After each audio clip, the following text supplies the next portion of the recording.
नमस्कार मातांनो आणि बहिणींनो, मुख्यमंत्री माझी लाडकी बहीण योजनेअंतर्गत पात्र महिलांसाठी अत्यंत आनंदाची बातमी आहे।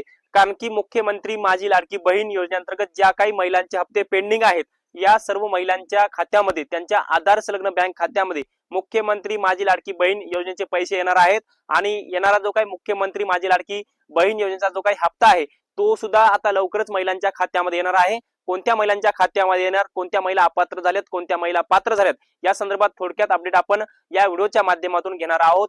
तर सर्व लाडक्या बहिणींना एकच विनंती आहे, हा व्हिडिओ शेवटपर्यंत बघा, जेणेकरून मुख्यमंत्री माझी लाडकी बहीण योजनेसंदर्भातली संपूर्ण माहिती कळेल। तर लाडक्या बहिणींसाठी अत्यंत आनंदाची बातमी आहे। ती आनंदाची बातमी अशी की जो काही मे आणि जून महिन्याचा हप्ता जो थकीत आहे, तर तो महिलांच्या खात्यामध्ये लवकरच येणार आहे।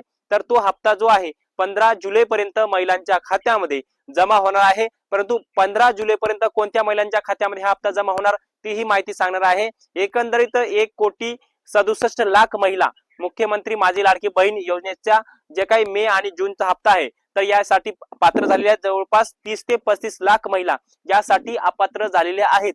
आणि अपात्रतेची कारण देखील सुद्धा मोठ्या प्रमाणामध्ये सांगली जात आहेत। परंतु ज्या ओरिजिनल लाभार्थी महिला आहेत, त्या महिलांच्या मात्र खात्यामध्ये हे पैसे येणार आहेत आणि 100% येणार आहेत। राज्य सरकारच्या माध्यमातून जे काही मुख्यमंत्री माझी लाडकी बहीण योजना आहे, तर या हप्त्यासाठी जो काही मेचा हप्ता आहे, तर 3,700 कोटी रुपयाची निधीची तरतूद करण्यात येणार आहे। आणि जूनच्या हप्त्यासाठी सुद्धा 3,700 कोटी रुपयाची तरतूद राज्य सरकारच्या माध्यमातून करण्यात येणार आहे। आणि एकंदरीत आपण जर पाहायला गेलं तर 7,500 ते 8,000 कोटी रुपयांची तरतूद मे आणि जूनच्या हप्त्यासाठी राज्य सरकार करणार आहे। आणि हा हप्ता 15 जुलै पर्यंत महिलांच्या खात्यामध्ये येणार आहे, अशी माहिती सुद्धा आपल्याला प्रशासनाच्या माध्यमातून कळत आहे।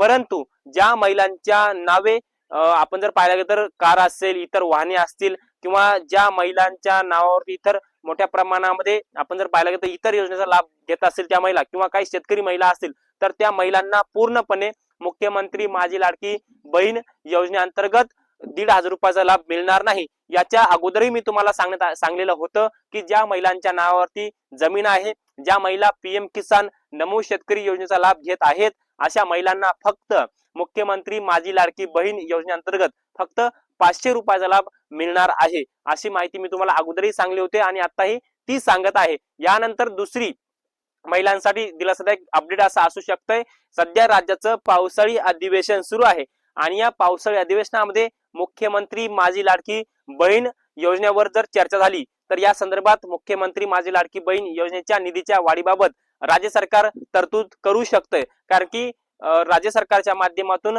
विधानसभेच्या निवडणुकीमध्ये राज्याचे मुख्यमंत्री देवेंद्र फडणवीस यांच्या माध्यमातून महिलांना सांगण्यात आलेलं होतं की आमचं सरकार जर परत आलं तर महिलांना आम्ही 1,500 रुपयाऐवजी 2,100 रुपये देऊ, अशा संदर्भातली तरतूद त्यांनी घोषणा केली होती। बजेटमध्ये त्यांनी काही याच्यामध्ये तरतूद केली नाही किंवा हे दिलं नाही।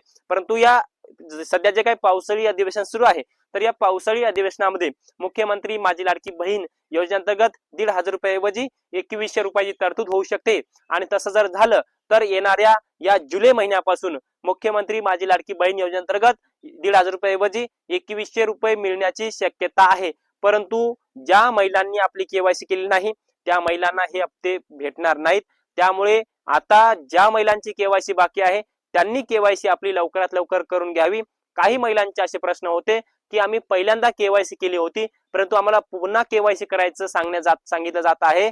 अशा महिलांनी केवायसी जर तुम्हाला परत करायला सांगितलं जात असेल, तर तुम्ही लवकरात लवकर तुमची केवायसी करून घेणं अत्यंत महत्त्वाचं आणि बंधनकारक आहे। आणि बऱ्याच साऱ्या महिलांचे असे प्रश्न होते की सर, आमच्या खात्यामध्ये मुख्यमंत्री माझी लाडकी बहीण योजनेचे काही हप्ते आलेत, परंतु इथून पुढचे काही मागचे 4 ते 5 हप्ते झाले आमचे पैसे बंद पडलेत, आम्ही काय करावं? तुम्ही फक्त 2 गोष्टी तुमच्या चेक करायच्या आहेत। त्याच्यामध्ये पहिली गोष्ट म्हणजे तुमच्याकडे तुमच्याकडे तुमचं जे काही खातं आहे, तुमच्या आधारला बँक खातं ते लिंक आहे का, ते चेक करायचं आहे। किंवा ते जर तुमच्या आधारला बँक खातं याच्या अगोदर लिंक होतं किंवा आता ते बंद पडले किंवा काही प्रॉब्लेम आलाय, तर तुम्ही लवकरात लवकर इंडियन पोस्ट पेमेंट बँकेचं खातं उघडून घ्या।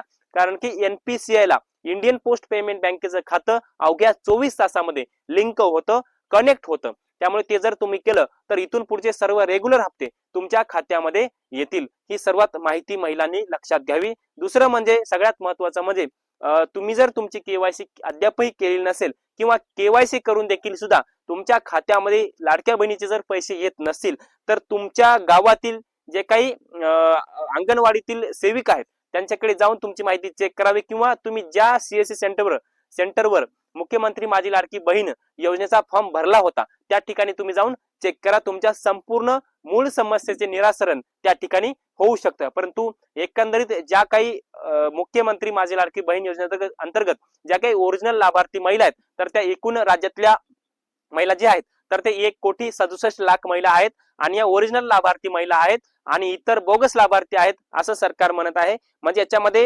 1,67,00,000 वरच्या जे काही महिला आहेत त्यांचं वय 65 पेक्षा जास्त आहे अशा महिलांना लाभ मिळणार नाही, कारण की जी आर मध्ये स्पष्ट सांगलं होतं की आम्ही 65 वर्षापेक्षा महिलांना जास्त लाभ देणार नाहीत, आणि 18 पेक्षा कमी मुली वय असेल किंवा महिलांचं वय असेल तर त्याही महिलांना किंवा मुलींना असा लाभ मिळणार नाही. फक्त 18 ते 65 वयोगटातील महिलांना किंवा मुलींना हा लाभ मिळणार आहे अशी माहिती सरकारच्या माध्यमातून देण्यात आलेली आहे.